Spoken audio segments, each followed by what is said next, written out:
Hello and welcome to part 2 of this video series on Rethinking Discipleship. In our first video we looked at some current research and some thinking from authors from around the world. We dug deeper into the Great Commission and considered a radical reversal in some of our approaches. So let's continue our journey. Now I'm fairly sure that you've heard some of these comments coming from some people within your faith community that gathers on the weekend. While what we do when we gather as a church family on the weekend is an important part of the discipleship process, we must remember that discipleship is a 24/7 journey. 24 hours a day, 7 days a week, not just compartmentalised into 1-hour programs. If we look at Galatians chapter 4 and verse 19, the Apostle Paul gives us a window into a priority that he laboured to communicate to his readers. We read these words, "My dear children, for whom I am again in the pains of childbirth, until Christ is formed in you." Now this word formed in the Greek and the Hebrew comes from a number of different words, and most of them are based on the same word, which is around a potter who forms a pot. When God formed human beings in Genesis, it's that same concept of forming as a potter forms a pot, the shape and the object. But when Paul came to write this to his readers, he was wanting a different concept, not just the shape and the structure and the outward form, because we can look very good as we present ourselves to others, and I hope you like my shirt.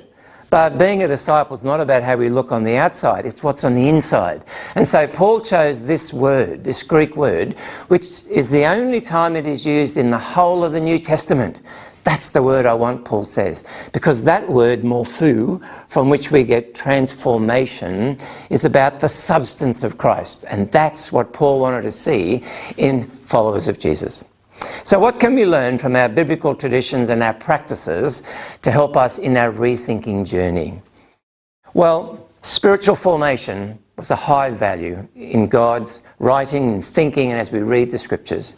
And as we read the scriptures, we see that spiritual formation was shaped largely in the context of family. It was a family-focused priority. Now, when I use that word that begins with F, family, people want to debate what does it mean. So let me cut through some of the modern debates and go back to what the original words meant in their context, how that shapes our thinking today. There are a number of different Hebrew words for family. More than 2,000 times we read variations of that in our Bible. The most commonly translated word for family is the word bait. Say that to the person next to you. Bait. Sound like a real Jewish person. Bait means household, home, household. It's a lovely inclusive word. Here's a picture of a Passover meal held in a bait. And the people who gathered there, whether they were strangers or whoever was under that roof on that night, was family. And I think household is a great word as we think about family. The second most commonly used word is, I cannot pronounce it. You can have a go at that one.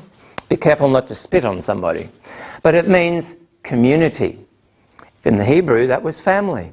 It's the people around you, the people you journey with, your extended family, the larger community. So those two words mean family in the Jewish tradition, in the Hebrew language. And I think it helps shape our understanding of family as well. It is household plus community working together. That's family. The same concept is carried forward in the New Testament with the words oikos and paraortos, which pick up the same ideas. So family from a biblical and Hebrew perspective is so much more than our nuclear definition. Spiritual formation today, as it was then, is household and community working together. And that was a tradition for centuries that we followed through until basically we came to one of the major sociological changes in our history, the Industrial Revolution, when home-based businesses were changed as dads went out to factories, mums went out to factories, children went out to factories as well. One author says this, "Time was when the whole of life went forward in the family, in a circle of loved, familiar faces. That time has gone forever. It makes us very different from our ancestors. What was happening then was the fragmentation of bait, of household, of homes. But an even greater concern as well. We celebrate the fact that in that period, when families were fragmented, where children were working in factories, they weren't able to go to school. And so this man, Robert Raikes, an Englishman, saw a missional opportunity that if they were working Monday through Saturday, they weren't learning to read and write. So he began a ministry where he had a school on Sunday so as to teach children how to read and write, meeting that social need. And because he was a man of faith, he taught them the good news about Jesus as well. Fantastic. And many thousands and thousands of people came to faith as a result of that movement. He had a very creative name for this new missionary endeavour. It was called, what was it called again? Sunday School. A Sunday School. And it continues today. Now, while we celebrate that, we also acknowledge that this was a time of disempowerment of Bait. Not only was it fragmented, now it was disempowered because now the church, the faith community, stepped into a space to provide the Christian education for the children who weren't getting it at home because of what was changing in their society. Sadly, that has continued through the centuries since then. So this broad picture of spiritual formation being family focused, Bait and community working together, has been reduced in those days and continuing today largely into a much narrower vision of child-focused Christian education. During that period in the 19th century, agencies like the Boys Brigade, the one that I've served for the last 40 years, Scripture Union. We began as a children's special service mission, operating in a child-focused Christian education sector, a much narrower quadrant of a larger picture where spiritual formation happens in a family-focused spiritual formation dimension. So if we want to reclaim and rethink what discipleship looks like, we need to think of the broader picture of how can this and that work together to see lifelong active followers of Jesus. All right, grab a sheet of paper, turn to a new page in your book, get a drawing app on your device, and would you draw 8 small squares on your piece of paper on your device?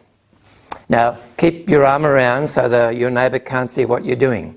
What I want you to do is, in your first square, I want you to draw some lines to divide that square into 4 equal parts. You can do it. Don't look at your neighbour. In the first square, draw some lines, divide that square into 4 equal parts, where each part, if you cut them out, would be identical as the other 3. That's pretty easy. I wonder if you could do it in the second square. Same instructions, but divide it differently to the way you did it in the first square. Ooh, be creative, can you do that? Oh, that's easy as well. Could you do number 3? Can you divide a square into 4 equal parts 3 different ways? Yes. I'm sure you've all got these on your screen. Can you do number 4?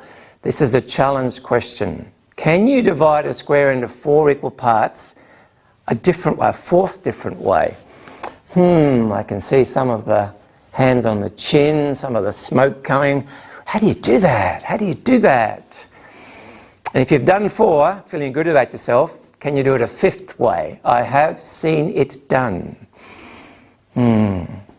All right. In the interest of time, I need to move on.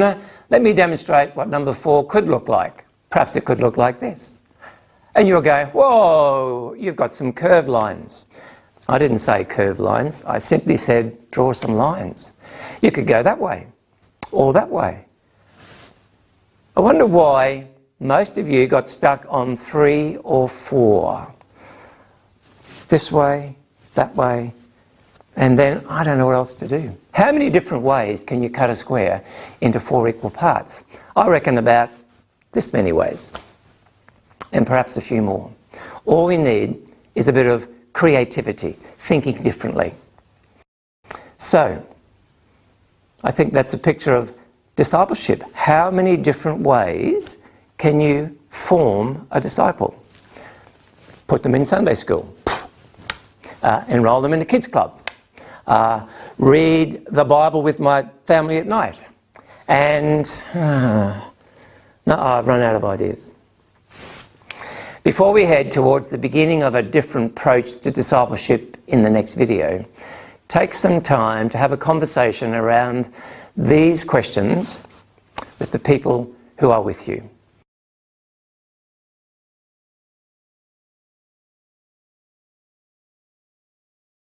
And when you come back, I'll share a foundational formula for our journey ahead. Enjoy the conversation.